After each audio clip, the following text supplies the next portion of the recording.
What's up, everybody? I'm here to talk about the Kawhi Leonard trade that went down last week. And after this video, I want you to subscribe and comment below on my video and let me know what you think. I'm here to give you my opinion about it, how it went down, how I think it happened, and who won. So, we all know Kawhi Leonard has been having his rift with the San Antonio Spurs organization over the last few months, or this past season actually, over his quad injury and how they dealt with it. He only ended up playing 9 games over the season.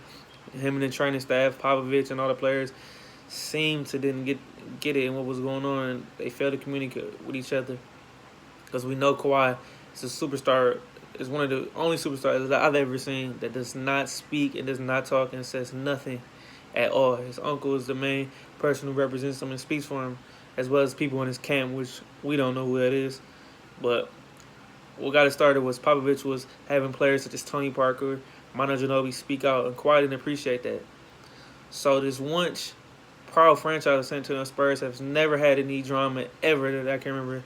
As we go back from David Robinson to Tim Duncan, and now for the first time ever, they had a rift and wouldn't even be able to fix it.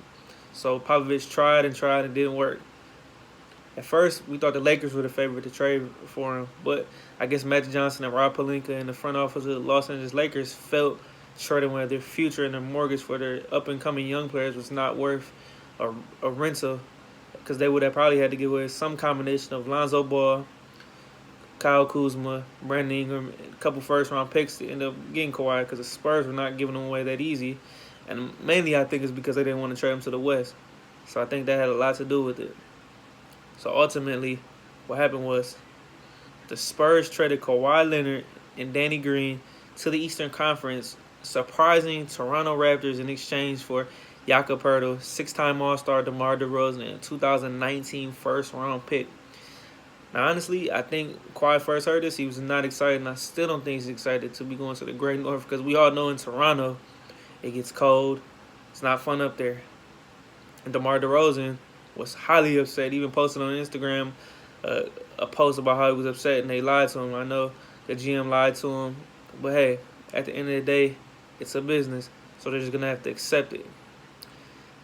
In the end, I think what ultimately is going to happen is short term, the Toronto Raptors are going for it. They have been stale as a franchise. The problem for them has been trying to get past LeBron James. He has swept him time and time again. Now that he's in the West, I think that's a relief to them. But, hey, I think they're going big or going home because, in my opinion, honestly, Kawhi's not coming back. He's focused on L.A. because he first of all, he wanted to trade to L.A.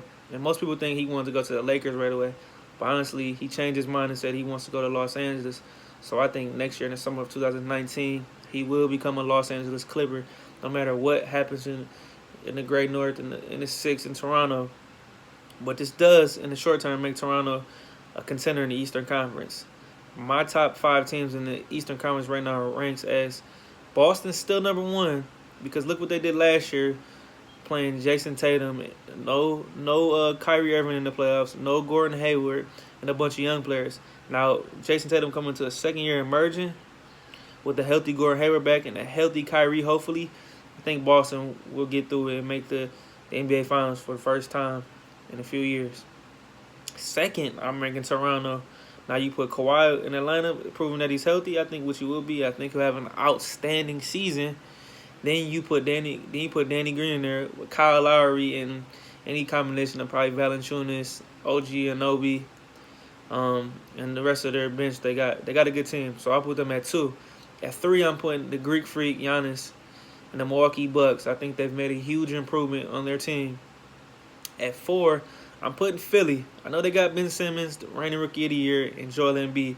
But Joel Embiid has to prove that he can stay healthy and play a whole season. And Ben has to get some type of jump shot, no matter how good he is. But I think he'll come back and improve. And then 5th, I'm putting the Indiana Pacers with Victor Oladipo coming back as strong as the season he had last year with an improving Miles Turner. The Pacers are just one of those sleeper teams in the East. But I definitely think this trade in the long run helps Toronto and helps Kawhi out, even though he's not happy about it. They have a shot to get to the NBA Finals for the first time in franchise history. Now, Toronto's luck with trades haven't been good. It's trading away Tracy McGrady, Vince Carter. It just hasn't been good. But I think that they'll play Boston in the Eastern Conference Finals. But when it's all said and done, no matter what, Kawhi's gonna have to play through this, and he can't complain. He can't whine about it. I think he's gonna have a great season and prove why he's third, in my opinion, third best player in the NBA behind LeBron James and Kevin Durant. So if anybody wants to debate this with me, they surely can. No doubt about that. He's the best two-way player in the NBA, when healthy, playing strong, playing hard. So I think he'll have a bounce-back year. But in the day, I think he's going to the Los Angeles Clippers. You heard me again. Kawhi Leonard will be a Los Angeles Clipper in 2019 when free agency hits next summer.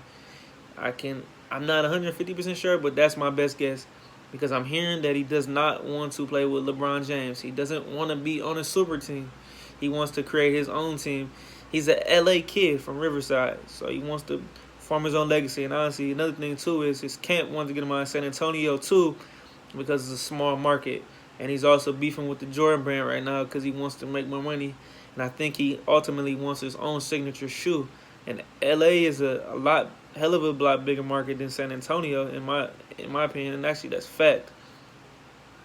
But in the short term, Spurs, they'll be in the middle of the pack. DeMar DeRozan, as good as he is, he's on the cusp of a superstar player. He's an all-star caliber player, but I don't think he's a superstar player. He's averaged over 20 points for his career, which is impressive. I hate to see a guy like that who trusted the franchise as much as he did in Toronto do him like that, but it's a business at the end of the day. He's going to have to accept it, and Toronto's happy too because they got the contract off their books, for 3 more years remaining. So San Antonio's, they'll be a middle-of-the-pack team. The West is too good. I don't see them competing for a championship because once Tim Duncan left, they have not been the same since then. As great as the coach, as Pop is, he couldn't fix his situation with Kawhi. I'm just happy that the situation is resolved, and we won't know what Kawhi's status will be until the season starts. But he'll report, he'll play hard, he'll do his best. So ultimately, in the long run, it's going to hurt the San Antonio Spurs, and it's also going to hurt the Raptors, especially after this year, because they're going to have to rebuild. Because they have Kyle Lowry, which I really don't trust. He's hit or miss. They also got young players in the East. It's going to be Boston's and Phillies for a few years to come. And don't sleep on the other guys I mentioned previously, Giannis and Oladipo. But hey, we're going to see. Now, I'm looking forward to this upcoming NBA season. This free agency has been a hell of a ride this year. 2019 is going to be even better class of free agents. So it's a lot more to come. We'll see how it goes. So that's all I got. I'm out. If you got any questions, concerns, comments, leave it on the comment section. Thank you.